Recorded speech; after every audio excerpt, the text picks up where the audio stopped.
Namaste everyone. In the last video, we have discussed about the types of the RNAs and then the transcription and the properties or the characteristic features of the genetic code. So we know that the central dogma, which is the main mechanism which stands with the translation and transcription. So first it has to produce the mRNA by the DNA. So that is a transcription we already discussed. So coming to the next is the translation. Nothing but today we are going to discuss about the mechanism of protein synthesis. Whatever the information which is already decoded, already present on the mRNA by the process of transcription, it has to be decoded to produce the different kinds of amino acid to produce the proteins. So that mechanism is called protein synthesis. So protein synthesis or a translation is a mechanism by which the triplet base sequence of mRNA guides the linking of a specific sequence of amino acid to form a polypeptide on ribosome. Simply, it is a mechanism of polymerization of a polypeptide formation. Polymerization of amino acids to form a polypeptide on ribosome is called the translation. The protein synthesis, as we know, that occurs on the ribosomes. So ribosome is the site where the protein synthesis occurs. So we know that for the process of translation, it requires the ribosomes and the basic called amino acids, and then mainly the tRNA to transfer this amino acids, and amino acid synthetase enzyme, tRNA synthetase enzyme amino acyl,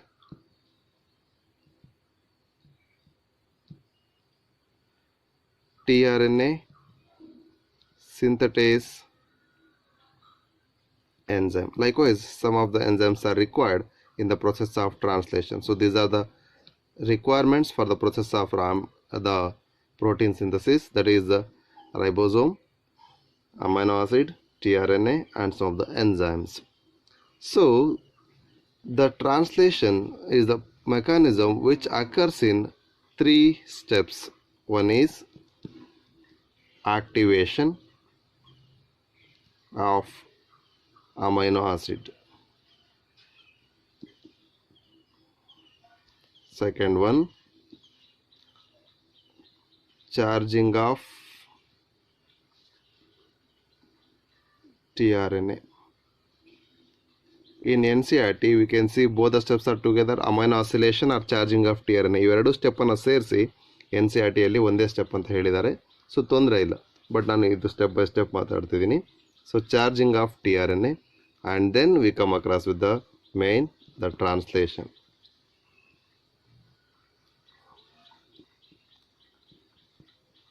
Again, this step is having three substeps: initiation of polypeptide chain, elongation of polypeptide chain, and termination of polypeptide chain. So in this class we will discuss about these steps. So we know that what is translation, and we know what are the requirements for this mechanism, and what are the steps we are going to deal. So activation of amino acid has to take place first, and then it charges the tRNA. Then this tRNA carries the carries the amino acids which are required by the polypeptide synthesis on the mRNA strand. So that is by the process of initiation, elongation, and termination that leads to the formation of polypeptide chain, ultimately leads to the protein. Okay, so coming to the first step, that is activation. The activation of amino acids, right? So the activation of amino acid means here totally 20 amino acids participate in the photosynthesis, but amino acid has to be activated means it should require some of the energy. That energy is given by the energy rich particles like adenosine triphosphate. So ATP will bind to the amino acid to form amino acyl adenosine monophosphate complex, which is also known as activated amino acid. ಏನಾಗುತ್ತೆ ಅಂದರೆ activation ಪ್ರೊಸೆಸ್ಸಲ್ಲಿ amino acid ATPಗೆ bind ಆಗುತ್ತೆ. Amino acid ATPಗೆ bind ಆಗಲಿಕ್ಕೆ ಕೆಲವೊಂದಿಷ್ಟು enzymes ಬೇಕು. ಆ enzymes ಯಾವುದಪ್ಪ ಅಂದರೆ amino acyl tRNA synthetase. Amino acyl tRNA synthetase. So amino acid binds to the ATP in presence of the enzyme called amino acyl tRNA synthetase. That leads to the product called activated amino acid, that is amino acyl adenosine monophosphate enzyme complex. So this is forming the activated amino acid with the release of pyrophosphate. So this amino acid tRNA synthetase are specific and separate for each type of amino acid. So amino acid ATP ಜೊತೆ bind ಆಗೋದನ್ನು ನಾವು activation of amino acid ಅಂತ ಕರಿತೀವಿ. So inactive ಇರತಕ್ಕಂಥಕ್ಕೆ ಸ್ವಲ್ಪ energy ಕೊಟ್ಟರೆ ಅದು active ಆಗುತ್ತೆ. ಹಾಗಾಗಿ ಅಮೈನೋ ಆಸಿಡ್ ಆಕ್ಟಿವ್ ಆಗಬೇಕು ಅಂದರೆ ಅದಕ್ಕೆ ಎನರ್ಜಿಯನ್ನು ಕೊಡ್ತಕ್ಕಂಥ ATPನ ನಾವು ಬೈಂಡ್ ಮಾಡ್ತಾ ಇದ್ದೀವಿ. So ATP binds with the amino acid, ಯಾವುದ್ರ ಜೊತೆಗೆ in presence of the enzyme amino acyl tRNA synthetase. ಹಾಗಾಗಿ ಅಮೈನೋ ಆಸಿಡ್ಡು ATP ಜೊತೆ ಬೈಂಡ್ ಆದರೆ amino acyl adenosine monophosphate enzyme, ಯಾಕೆಂದರೆ ಅಮೈನೋ ಆಸಿಡ್ tRNA ಸಿಂಥಟೈಸ್ ಕೂಡ ಇರೋದ್ರಿಂದ ಆ ಒಂದು ಕಾಂಪ್ಲೆಕ್ಸನ್ನು ಫಾರ್ಮೇಷನ್ ಮಾಡುತ್ತೆ. ಅಮೈನೋ ಆಸಿಡ್ಡು ATP ಮತ್ತು ಎನ್ಸೈಮ್ ಮೂರು ಸೇರಿ ಬೈಂಡ್ ಆಗೋದ್ರಿಂದ amino acyl adenosine monophosphate enzyme ಕಾಂಪ್ಲೆಕ್ಸನ್ನು ಫಾರ್ಮೇಷನ್ ಮಾಡುತ್ತೆ. ನೆಕ್ಸ್ಟ್ ಏನಾಗುತ್ತೆ, the second step is charging of tRNA, right. So charging of tRNA ಏನಾಗುತ್ತೆ ನೋಡೋಣ. ಅಂದರೆ tRNA ಈಗ ಚಾರ್ಜ್ ಮಾಡಬೇಕು. ಈಗ ಆಕ್ಟಿವೇಶನ್ ಅಮೈನೋ ಆಸಿಡ್ ಏನೋ ಆಕ್ಟಿವ್ ಆಯಿತು, ನೆಕ್ಸ್ಟ್ tRNA ಹೇಗೆ ಚಾರ್ಜ್ ಆಗುತ್ತೆ ಅಂದರೆ ಇದು continued step. Activation of amino acid next step, ಅದರಲ್ಲಿ ಕಂಟಿನ್ಯೂ ಹೇಗಾಗುತ್ತೆ ಅಂದರೆ tRNA ಚಾರ್ಜ್ ಆಗಬೇಕು ಅಂದರೆ tRNA ಕೆಲಸ ಏನು, ಟ್ರಾನ್ಸ್ಫರ್ ಆಗಬೇಕು ಅಂದರೆ ಅದಕ್ಕೆ ಏನಾದ್ರು ಒಂದು ಲೋಡ್ ಮಾಡಬೇಕಲ್ವ. ಹಾಗಾಗಿ ಈ ಪ್ರೊಸೆಸ್ಸನ್ನು ಲೋಡಿಂಗ್ ಆಫ್ tRNA ಅಂತ ಕೂಡ ಕರಿತೀವಿ. So as the name transfer RNA, it has to carry something. So to carry that it needs to get loaded. That's why it is called loading of tRNA. So this step is also called loading of tRNA. Here the specific activated amino acid, the specific activated amino acid is recognized by its specific tRNA. So each amino acid is having the specific tRNA. We have already discussed in the types of RNAs, right? So types of RNA ಬಗ್ಗೆ ಮಾತಾಡ್ಬೇಕಾದ್ರೆ ಆ ವಿಡಿಯೋದಲ್ಲಿ ಹೇಳಿದ್ದೀವಿ. ಪ್ರತಿಯೊಂದು amino ಆಸಿಡ್ಗೂ ಅದರದ್ದೇ ಆದಂಥ codon ಮತ್ತು ಆ್ಯಂಟಿ codon ಇರ್ತಕ್ಕಂಥ mRNA ಮೇಲೆ ಹೋಗಬೇಕು ಅಂದರೆ ಅಲ್ಲಿ ಪರ್ಟಿಕ್ಯುಲರ್ tRNAಗಳು ಸ್ಪೆಸಿಫಿಕ್ ಆಗಿರ್ತವೆ ಅಂತ, ರೈಟ್. ಸೊ ಆ್ಯಂಟಿ ಕೋಡಾನ್ ಸೈಟು ಯೂನಿಕ್ ಆಗಿರುತ್ತೆ, ಅದರಿಂದ ಎಲ್ಲ ಅಮೈನೋ ಆಸಿಡ್ಗೂ ಒಂದೊಂದು ಅಟ್ಯಾಚ್ಮೆಂಟ್ ಸೈಟ್ ಕೂಡ ಡಿಫ್ರೆಂಟ್ ಆಗಿರುತ್ತೆ ಅಂತ ನಾವು ಮಾತಾಡಿದ್ವಿ. So specific activated amino acid recognized by its specific tRNA. Now the amino acid, that is activated amino acid, attaches to the amino acid attachment site. So tRNA ಇರ್ತಕ್ಕಂಥ amino acid attachment site ಅಂತ ನಾವು ಕರಿತೀವಿ. So ಇಲ್ಲಿರ್ಬೋದಲ್ಲ ಈ ಸೈಟಿಗೆ, so amino acid attachment ಸೈಟಿಗೆ ಅದು attach ಆಗುತ್ತೆ. ನೆಕ್ಸ್ಟ್ ಏನಾಗುತ್ತೆ ಅಂದರೆ amino acyl enzyme adenosine monophosphate enzyme complex ಏನಿದೆ ಅದಕ್ಕೆ tRNA ಆ್ಯಡ್ ಆಗುತ್ತೆ. ಸೊ ಅಮೈನೋ ಅಸೈಲ್ ಅಡಿನೋಸಿನ್ ಮಾನೋಫಾಸ್ಫೇಟ್ enzyme complex is get attached with the or binded with the tRNA, right. So that gives rise to ಇದೇನು ಕೊಡುತ್ತೆ ಅಂತ ನೋಡೋದಾದರೆ that gives rise to amino acyl tRNA complex. ನಮಗೆ ಬೇಕಾಗಿದ್ದಿದೆ. ಸೊ tRNA ಮೇಲ್ಗಡೆ ಲೋಡ್ ಆಯಿತು amino acid. So amino acyl tRNA complex. ಹಾಗಾದರೆ ಇಲ್ಲಿದ್ದಂಥ ಅಮೈನೋ ಆಸಿಡ್ ಏನೋ ಇದಕ್ಕೆ tRNAಗೆ ಅಟ್ಯಾಚ್ ಆಯಿತು. ವಾಟ್ ಅಬೌಟ್ ಅಡಿನೋಸಿನ್ ಮಾನೋಫಾಸ್ಫೇಟ್ ಮತ್ತು ಎನ್ಸೈಮ್ ಅಂದರೆ they get separated. Adenosine monophosphate ಮತ್ತು ಎಂಜೈಮು ಸಪರೇಟ್ ಆಗ್ತವೆ. So amino acid tRNA moves to the ribosome for the protein synthesis. So this amino acyl tRNA complex is called charged tRNA. ನೋಡಿ, very simple.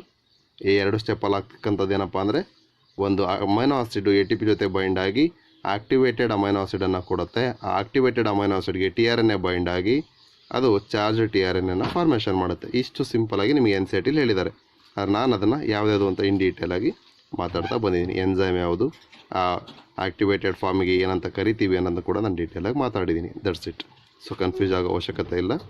Amino ಆಸಿಡ್ಗೆ ATP bind ಆಗುತ್ತೆ, ATP bind ಆಗಿ activated amino ಆಸಿಡ್ಗೆ tRNA bind ಆದರೆ ಅದನ್ನು charge tRNA ಅಂತ ಕೂಡ ಕರಿತೀವಿ. ಇದು ನಮ್ಮ NCERTಲಿ ಸಿಂಪಲಾಗಿ ಎಕ್ಸ್ಪ್ಲೇನ್ ಮಾಡಿರ್ತಕ್ಕಂಥದ್ದು. ಹಾಗಾದರೆ coming to the third step is translation.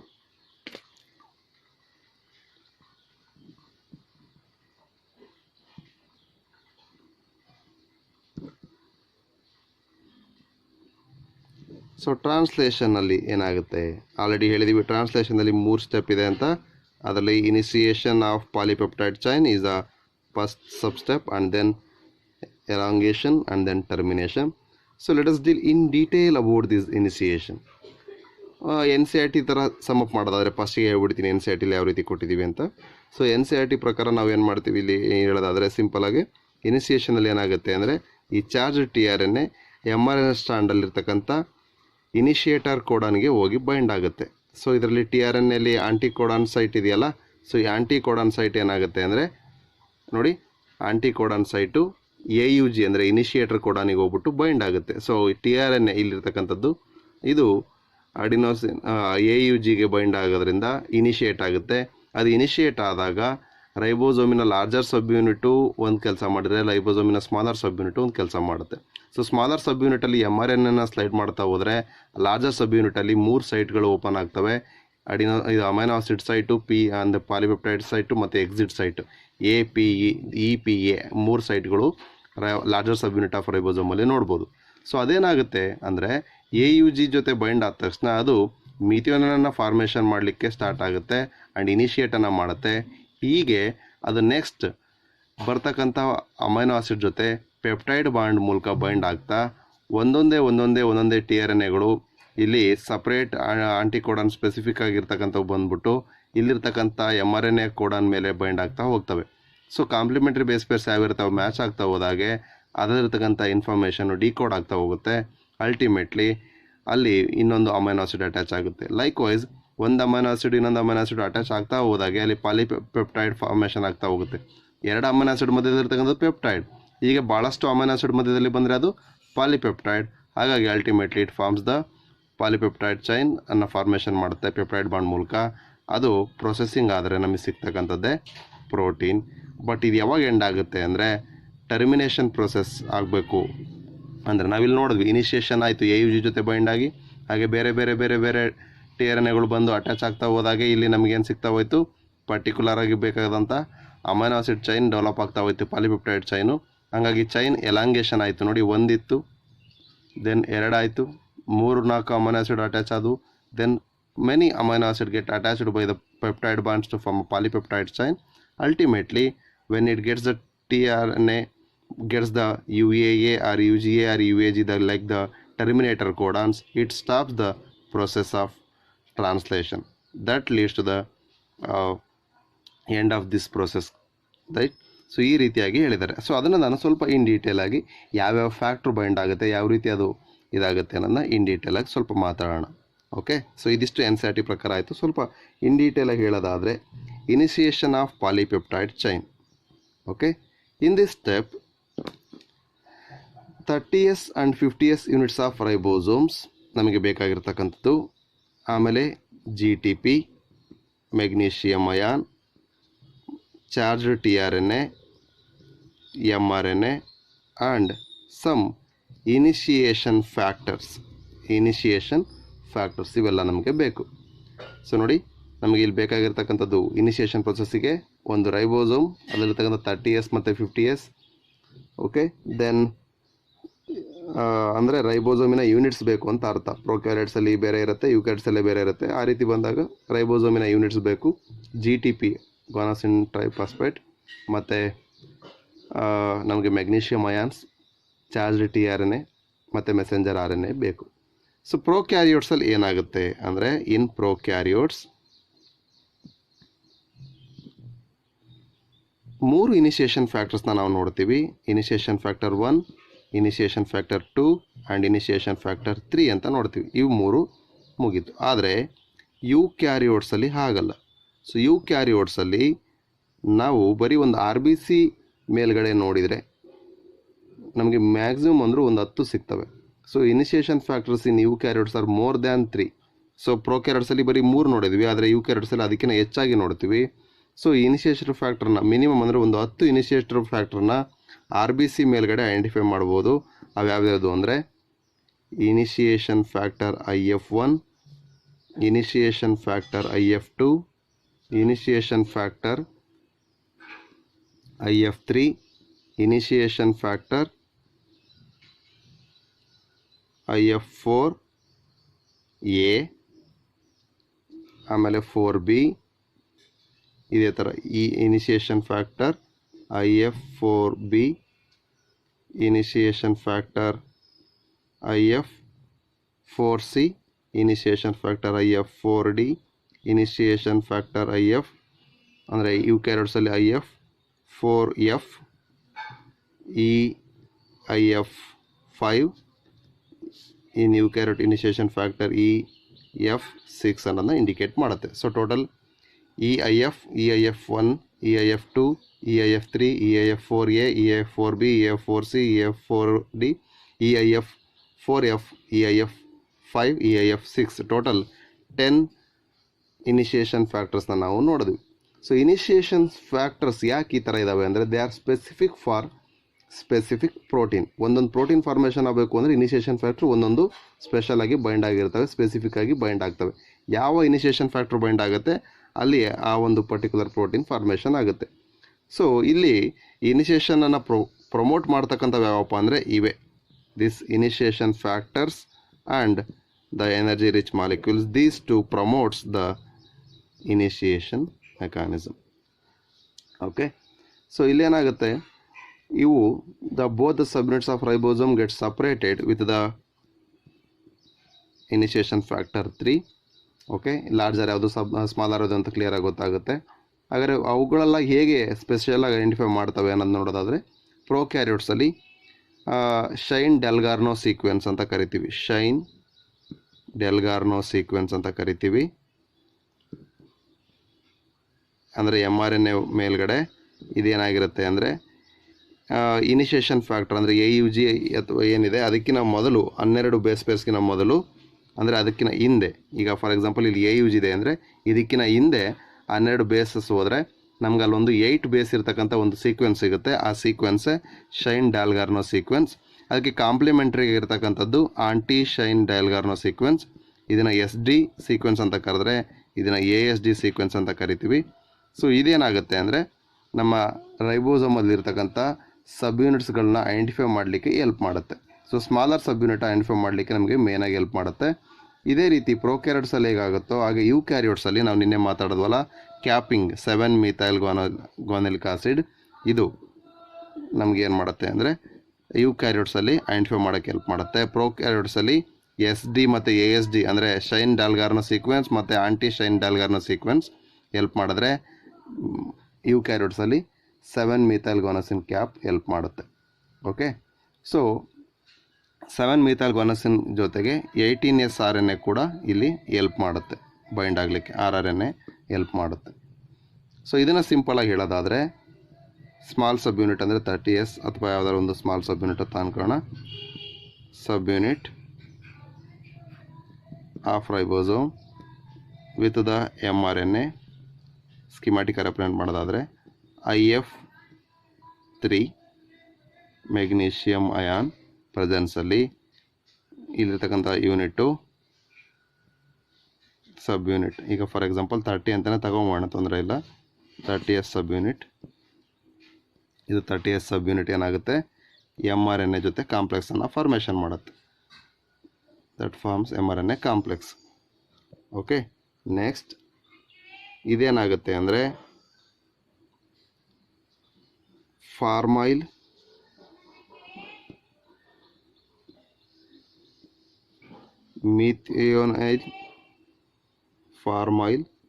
ಮಿಥಿಯೋನಿಲ್ tRNA ಕಾಂಪ್ಲೆಕ್ಸನ್ನು ಫಾರ್ಮೇಷನ್ ಮಾಡುತ್ತೆ. ಓಕೆ, ಸೊ ಇದ್ರ ಜೊತೆಗೆ 30S sub unit plus mRNA initiator ಆದಾಗ ಅದು ಫಸ್ಟ್ ಫಾರ್ಮೈಲ್ ಮಿಥಿಯೋನೈಲ್ tRNA ಕಾಂಪ್ಲೆಕ್ಸನ್ನು ಫಾರ್ಮೇಷನ್ ಮಾಡುತ್ತೆ with the help of the GTP and initiation factor 2 and initiation factor 3 along with the magnesium ion. It leads to the formation of 30S mRNA formyl methionine tRNA complex. So ಇಲ್ಲೇನಾಯಿತು ಅಂದರೆ ಈಗ smaller sub unit ಯಾವುದು ಅಂತ ಗೊತ್ತಾಯಿತು, ಅದಕ್ಕೆ mRNA ಕರೆಕ್ಟಾಗಿ ಹೋಗಿ attach ಆಯಿತು, ಅಲ್ಲಿಂದ ಇನಿಷಿಯೇಷನ್ ಆಯಿತು. ಸೊ ನಾವು larger sub unit of ribosome joins the complex, so the IF is released and completes 70S ribosome is formed. Smaller sub unit larger sub unit ಎರಡಕ್ಕೂ ಸೇರಿಕೊಂಡು ಒಂದು ಕಂಪ್ಲೀಟ್ ಯೂನಿಟನ್ನು ಫಾರ್ಮೇಷನ್ ಮಾಡೋದು. ಸೊ ಈ ಲಾರ್ಜರ್ ಸಬ್ ಯೂನಿಟಲ್ಲಿ 3 ಸೈಟ್ಗಳಿದ್ದಾವೆ larger sub ಯೂನಿಟಲ್ಲಿ. ಒಂದು A site, P site and E site. So A site ಅಂದರೆ amino acid site, A site ಅಂದರೆ amino acid site, P site ಅಂದರೆ ಪೆಪ್ಟಿಡೈಲ್ ಸೈಟ್. ಸೊ A ಅಂದರೆ ಅಮೈನೋ ಆಸಿಡ್, P ಅಂದರೆ peptidyl, E ಅಂದರೆ exit. So exit site. ಈ ರೀತಿ 3 site ಇದ್ದಾವೆ. ಆದರೆ ಸ್ಟಾರ್ಟಿಂಗ್ ಕೋಡಾನಿಗೆ ನಿಯರ್ ಬೈ ಇರ್ತಕ್ಕಂಥ ಸೈಟ್ ಯಾವುದಪ್ಪ ಅಂದರೆ that is P site. The starting codon of mRNA is near to the P site of ribosome. So tRNA with formyl methionine amino acid first attaches to the P site. ಯಾಕೆ first P ಸೈಟಿಗೆ attach ಆಗುತ್ತೆ ಅಂದರೆ ಅಲ್ಲಿ ಮಿಥಿಯೋನೈನ್ amino acid first ಇರೋದ್ರಿಂದ ಅಲ್ಲಿ tRNA formyl methionine amino acid first attach ಆಗುತ್ತೆ. Because AUGಗೆ near by ಇರ್ತಕ್ಕಂಥದ್ದು initiator ಕೋಡಾನಿಗೆ ನಿಯರ್ ಬೈ ಇರ್ತಕ್ಕಂಥ ಸೈಟು P ಸೈಟ್. ಹಾಗಾಗಿ so next codon of mRNA is near to the A site. So next codon ಅಂದರೆ ಇಲ್ಲಿ ಬರ್ತಕ್ಕಂಥ AUG ಆದಮೇಲೆ ಬರ್ತಕ್ಕಂಥದ್ದು A ಸೈಟಿಗೆ ನಿಯರ್ ಬೈ ಇದೆ. So next new tRNA with new amino acid always attaches to the A site. ನೋಡಿ, so AUG ಆದಮೇಲೆ next ಇರ್ತಕ್ಕಂಥದ್ದು ಸೈಟಿಗೆ ಇನ್ನೊಂದು ಅಮೈನೋ ಆಸಿಡ್ನ ಕ್ಯಾರಿ ಮಾಡಿರ್ತಕ್ಕಂಥ tRNA ಅಟ್ಯಾಚ್ ಆಯಿತು. ಬಟ್ ಇನಿಷಿಯೇಷನ್ ಪ್ರೊಸೆಸ್ಸಲ್ಲಿ ಆ A ಸೈಟ್ ಏನಿತ್ತು it is empty. But when it is starts the elongation, the A site get attached to the new amino acid carrying tRNA based on its anticodons. Okay, so next step is ಹಾಗಾದರೆ initiation ಆಯಿತು, elongation ಹೇಗಾಗುತ್ತೆ? Coming to initiation is over. Now the chain elongation. The second step is elongation of chain in the translation. So chain elongation ಅಂದರೆ see, initiation is over by binding with the initiator codon. Then the new tRNA with new amino acid attaches at the A site of ribosome. The link between amino acid of A site and the amino acid of P site. Amino acid of A site and the amino acid of P site are broken, and tRNA of P site is discharges the COOH. Okay, so COOH ಅನ್ನು discharge ಮಾಡುತ್ತೆ. Ultimately that becomes free. So ಇಲ್ಲೇನಾಗುತ್ತೆ ಅಂದರೆ now peptide bond takes place between the amino acids. The now peptide bond takes place between the COH group of P site amino acid. P site amino acid ಇರತಕ್ಕಂಥ COH ಗ್ರೂಪ್ಗೆ carboxyl ಗ್ರೂಪಿಗೆ amino group of A site ಅಲ್ಲಿರ್ತಕ್ಕಂಥ amino acid formation ಮಾಡ್ಕೊಳ್ತಾರೆ peptide ಬಾಂಡನ್ನು. So peptide bond has been taken place between the carboxyl group of P site amino acid and the amino group of A site amino acid. So peptidal transferase enzyme, peptidal peptidyl transferase enzyme induces the formation of this peptide bond. In peptide bond formation, 23 sRNA 23s rRNA is helpful. So ಈ 23s rRNA ನಾವು ಎಂಜೈಮೆಟಿಕ್ property ತೋರಿಸೋದ್ರಿಂದ ribozyme ಅಂತ ಕರಿತೀವಿ. So ribozyme is nothing but it is the 23s rRNA which is helpful in the transformation, that is helpful in the formation of peptide bond. Hence it acts as an enzyme. That's why this is called ribozyme. So after the formation of peptide bond, tRNA of P site is released from the ribosome via E site. E site ಇಂದ ಏನಾಗ್ತಾ ಹೋಗುತ್ತೆ, exit ಆಗ್ತಾ ಹೋಗುತ್ತೆ. So next ನೋಡಿ, ಇಲ್ಲಿಂದ next ಇವೆರಡರ ಮಧ್ಯೆ peptide bond formation ಆಗ್ತಾ ಹೋದಾಗೆ it will exit through the E site. So ಈ ಸೈಟಿಂದ ಎಕ್ಸಿಟ್ ಆಗ್ತಾ ಹೋದಾಗೆ dipeptide attaches with the A site. So ಇಲ್ಲಿರ್ತಕ್ಕಂಥ ಎರಡು peptide dipeptides attaches with the A site. So likewise next ಏನಾಗುತ್ತೆ ಅಂದರೆ tRNA of A site. So now the tRNA of A site is transferred to the P site. So now tRNA of A site is transferred to the P site, okay, and A site becomes empty. Now ribosome slides on mRNA over the mRNA in 5' to 3' direction. So ಇಲ್ಲಿಂದ ಏನಾಗುತ್ತೆ ಅಂದರೆ tRNA ಇರ್ತಕ್ಕಂಥದ್ದು ಇಲ್ಲಿ shift ಆಗುತ್ತೆ. ಹಾಗೆ ಡೈಪೆಪ್ಟೈಡ್ ಇರ್ತಕ್ಕಂಥ bond ಏನಾಗಿದೆ ಇದು ನೆಕ್ಸ್ಟ್ ಏನಾಗ್ತಾ ಹೋಗುತ್ತೆ, mRNA ಮೇಲ್ಗಡೆ ಈಗ ಸ್ಲೈಡ್ ಆಗ್ತಾ ಹೋಗುತ್ತೆ. ಸೊ ಇನ್ ಡೈರೆಕ್ಷನ್ 5' to 3' ಡೈರೆಕ್ಷನಲ್ಲಿ ಸ್ಲೈಡ್ ಆಗ್ತಾ ಹೋಗುತ್ತೆ. Next due to the sliding of ribosome on mRNA, new codon of mRNA continuously available. ಇಲ್ಲೊಂದು ಕಂಟಿನ್ಯೂಸ್ ಸಿಗುತ್ತೆ, ಇಲ್ಲೂ ಸಿಗುತ್ತೆ, ಇಲ್ಲೂ ಸಿಗುತ್ತೆ, ಈಗ ಕಂಟಿನ್ಯೂಸ್ ಸಿಗ್ತಾ ಹೋಗುತ್ತೆ. Continuously available at A site of ribosome. According to new codon of mRNA, new amino acid get attaches in polypeptide chain. So A3 ಆಯಿತು, ನೆಕ್ಸ್ಟ್ A3ಗೆ A4 ಅಟ್ಯಾಚ್ ಆಗುತ್ತೆ. ಇಲ್ಲಿ ಯಾವ್ಯಾವ ರೀತಿ ಕೋಡಾನ್ಸ್ ಬರ್ತಾ ಹೋಗುತ್ತೆ ಆ ರೀತಿಯಲ್ಲಿ ಏನಾಗ್ತಾ ಹೋಗುತ್ತೆ, ನಮಗೆ ಬೇರೆ ಬೇರೆ ಬೇರೆ ಅಮೈನೋ ಆಸಿಡ್ ಡೆಪಾಸಿಟ್ ಆಗ್ತಾ ಹೋಗುತ್ತೆ. ಸೊ ಈ ಒಂದು ಪ್ಲೇಸಿಂದ ಇನ್ನೊಂದು ಪ್ಲೇಸಿಗೆ ಏನು ಮೂವ್ಮೆಂಟ್ ಆಗ್ತಾ ಹೋಯ್ತಲ್ಲ ಈ ರೈಬೋಸೋಮು, ಅದನ್ನು ನಾವು ಟ್ರಾನ್ಸ್ಲೊಕೇಶನ್ ಅಂತ ಕರಿತೀವಿ. ಅದಕ್ಕೆ ಹೆಲ್ಪ್ ಮಾಡ್ತಕ್ಕಂಥ enzyme translocase. Okay, so ribozyme ಏನಾಗ್ತಾ ಹೋಗಿದೆ, tRNA ಮೂಲಕ ಕ್ಯಾರಿ ಆಗ್ತಾ ಹೋಗಿದೆ. ಸೊ tRNA ಇರ್ತಕ್ಕಂಥ ಅಮೈನೋ ಆಸಿಡ್ ಬೈಂಡಿಂಗ್ ಸೈಟಿಗೆ ಅಮೈನೋ ಆಸಿಡ್ಸ್ ಬೈಂಡ್ ಆಗ್ತಾ ಇದೆ. ಈ ರೀತಿ ಹೊಸ ಹೊಸ tRNAಗಳು ಹೊಸ ಹೊಸ ಅಮೈನೋ ಆಸಿಡ್ನ ತಗೊಂಡು mRNA ಸ್ಟ್ಯಾಂಡ್ ಮೇಲೆ ಸ್ಲೈಡ್ ಮಾಡ್ತಾ ಹೋಗ್ತಿದೆಯಲ್ಲ ಮುಂದಕ್ಕೆ, ಆ ಲೊಕೇಶನ್ ಚೇಂಜ್ ಆಗ್ತಾ ಇರೋದ್ರಿಂದ ಆ ಒಂದು ಟ್ರಾನ್ಸ್ಲೊಕೇಶನ್ ಅಂತ ಕರಿತೀವಿ. ದಟ್ ಟ್ರಾನ್ಸ್ಲೊಕೇಶನ್ ಆಗುವಂಥದ್ದು ಯಾವುದ್ರ ಮೂಲಕ ಅಂದರೆ ಟ್ರಾನ್ಸ್ಲೊಕೇಸ್ ಅನ್ನೋ ಒಂದು ಎನ್ಸೈಮ್ ಮೂಲಕ.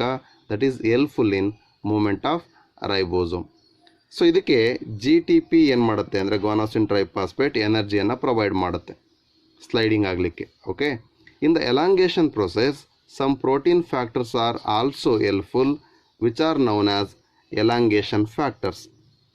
ಎಲಾಂಗೇಷನ್ ಫ್ಯಾಕ್ಟರ್ಸ್ ಇಲ್ಲಿ ಏನಾಗ್ತವೆ ಅಂದರೆ ಎಲಾಂಗೇಷನ್ ಆಗಲಿಕ್ಕೆ ಹೆಲ್ಪ್ ಮಾಡ್ತವೆ. ಇನ್ ಪ್ರೊಕ್ಯಾರಿಯೋಟ್ ಎಲಾಂಗೇಷನಲ್ಲಿ ಹೆಲ್ಪ್ ಮಾಡ್ತಕ್ಕಂಥವು elongation factor TU-EF, elongation factor TS and elongation factor G. These are in prokaryotes. Whereas in eukaryotes, elongation factors are only two: eukaryotic elongation factor 1, eukaryotic elongator factor 2. So these are the two elongation factors. So ಈ ರೀತಿಯಾಗಿ ಅದು sliding ಆಗಲಿಕ್ಕೆ help ಮಾಡುತ್ತೆ. Along with the GTP and translocase, ribosome ಈ factors ಜೊತೆಗೆ prokaryotic ಮತ್ತು ಯೂಕ್ಯಾರಿಯೋಟಿಕಲ್ಲಿ specific ಆಗಿ ತನ್ನ ಎಲಾಂಗೇಷನನ್ನು ಮಾಡಿ ಚೈನನ್ನು ಲೆಂತನ್ನು ಇನ್ಕ್ರೀಸ್ ಮಾಡ್ತಾ ಹೋಗುತ್ತೆ. Coming to the last step, chain increasing ಆಯಿತು ನಮ್ಗೆ ಬೇಕಾದಷ್ಟು ಸಫಿಷಿಯೆಂಟಾಗಿ ಅಂದರೆ ನೆಕ್ಸ್ಟ್ ಅಲ್ಲೆಲ್ಲೋ ಒಂದು ಕಡೆ ಸಾಕಲ್ಲ ಪ್ರೊಸೆಸ್ ಅಂದಾಗ ನಿಲ್ಲಿಸಬೇಕು. ಅದಕ್ಕೋಸ್ಕರ ಚೈನ್ ಟರ್ಮಿನೇಷನ್ ಆಗಲಿಕ್ಕೆ there are some specific mechanism. ಅಲ್ಲಿ ಏನಾಗುತ್ತೆ ನೋಡೋಣ.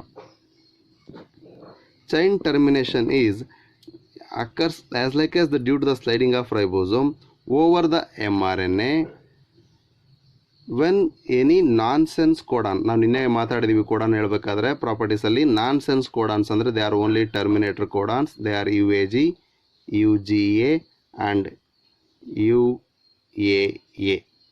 ಇವು ಮೂರಲ್ಲಿ ಯಾವ್ದಾದ್ರು ಮೂರಲ್ಲಿ ಯಾವ್ದಾದ್ರು ಒಂದಿದ್ರೆ that is enough to terminate the chain. So due to the sliding of ribosome over the mRNA along with the elongator factors and translocase and GTP, it gets increased its size, but when it reaches the nonsense codons like the UAA, UGAG and UGA that is available at the A site, okay, that is available at the A site of the ribosome, the polypeptide chain terminates. So here ಇಲ್ಲಿ termination ಏನೋ ಆಯ್ತಂಗಾರೆ ಹೇಗೆ ಯಾವಾಗ stop ಕೋಡಾನ್ಸ್ ಬರುತ್ತೆ ಅಲ್ಲಿಗೆ ಅದು stop ಆಗುತ್ತೆ. ಹಾಗಾದರೆ the linkage between the last tRNA and the polypeptide chain is broken. ಇಲ್ಲಿರ್ತಕ್ಕಂಥ ಲಿಂಕು ಲಾಸ್ಟ್ tRNAಗೂ ಮತ್ತು ಪಾಲಿಪೆಪ್ಟೈಡ್ ಚೈನಿಗೂ ಬ್ರೇಕ್ ಆಗಬೇಕು. ಇದು ಬ್ರೇಕ್ ಆಗಬೇಕು ಅಂದರೆ ಇದು ಪ್ರೊಸೆಸಿಂಗ್ ಆಗಿ ಕಂಪ್ಲೀಟ್ ಒಂದು ಪಾಲಿಪೆಪ್ಟೈಡ್ ಚೈನ್ ಅಂತ ಈಗ ಏನು ಫಾರ್ಮೇಷನ್ ಆಗಿದೆಯಲ್ಲ, ಈ ಪಾಲಿಪೆಪ್ಟೈಡ್ ಚೈನು ಈ tRNA ಜೊತೆ ಡಿಟ್ಯಾಚ್ ಆಗಬೇಕು. ಇದೇ ಬೇರೆ ಆಗಬೇಕು. So for that it has to be get released ಅಂದಾಗ we require the releasing factors. The linkage between the last tRNA and the polypeptide chain is broken by the releasing factors called RF1, RF2 and RF3 with the help of GTP, energy factor GTP. In eukaryotes ERF1 is the only one. ಇಲ್ಲಿರ್ತಕ್ಕಂಥದ್ದು ಯೂಕ್ಯಾರಿಯೋಟ್ಸ್ ಅಲ್ಲಾದರೆ ERF1 ಅನ್ನೋದು ಮಾತ್ರ ಇರುತ್ತೆ. ಪ್ರೋಕ್ಯಾರಿಯೋಟ್ಸಲ್ಲಿ RF1, RF2,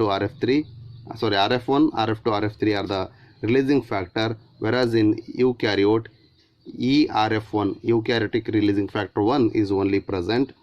So an mRNA also have additional sequences that are not translated. But ಇಲ್ಲಿ ನಾವೆಲ್ಲದು translate ಆಗೋದನ್ನು ನೋಡಿದ್ವಿ. But ಯಾವುದರಲ್ಲಿ mRNA ಒಳಗಡೆ translate ಆಗದೆ ಇರ್ತವೆ, ಅನ್ಟ್ರಾನ್ಸ್ಲೇಟೆಡ್ ರೀಜನ್ ಅಂತ ಕರಿತೀವಿ ಅದಕ್ಕೆ. These untranslated regions are present at the both 5' end ಅಂದರೆ before the start codon and also at the 3' end ಅಂದರೆ after the stop codon. That means the untranslated regions ಅಂದರೆ UTRs are present on mRNA required for efficient translation process. ಇವು ಯಾಕೆ ಬೇಕು ಅಂದರೆ ಇವು by recognising the smaller subunit of ribosome by mRNA it will be helpful. So untranslated regions ಅಂದರೆ translate ಆಗದೇ ಉಳಿತವೆ.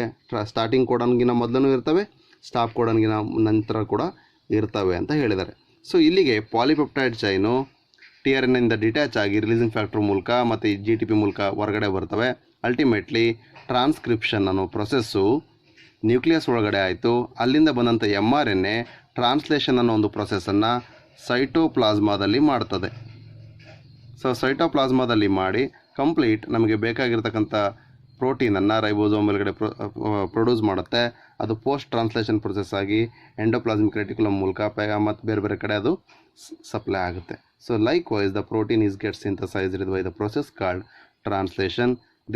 The replication, transcription and translation process are called the central dogma of the molecular biology. So this is how the initiation, elongation and the termination has taken place with the sum of the factors. So this is all about the translation. In the next we will come across the gene regulation mechanism and some of the very important factors in the advanced biology called especially the Human Genome Project and DNA fingerprinting. Thank you.